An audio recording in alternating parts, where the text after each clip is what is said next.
অজুহাত অজুহাত মানুষকে সাময়িক শান্তি দেয়, কিন্তু জীবনে কখনো বড় কিছু এনে দিতে পারে না।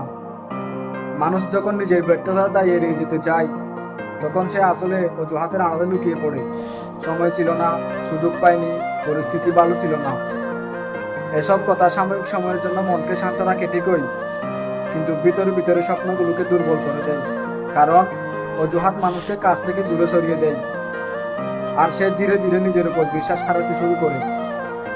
অন্যদিকে পরিশ্রম পরিশ্রম মানুষকে শুধু সফলই করে না, তাকে একটা আলাদা পরিচয়ও দেয়। যে মানুষটা চুপচাপ নিজের কাজ করে যায়, রাতের পর রাত কষ্ট করে, ব্যর্থ হলেও থেমে যায় না, পৃথিবী একদিন তাকে ঠিকই মনে রাখে। পরিশ্রমের পথ কখনো সহজ হয় না, সেখানে কষ্ট আছে, অপমান আছে, অপেক্ষা আছে। পরিশ্রমের পথেই তৈরি হয় সত্যিকারের আসল পুরুষ। কারণ পৃথিবী কখনো অজুহাত দেখে না, পৃথিবী দেখে ফলাফল। তাই জীবনে শান্তি খুঁজতে হলে অজুহাতে না, নিজের পরিশ্রমে বিশ্বাস করতে হবে।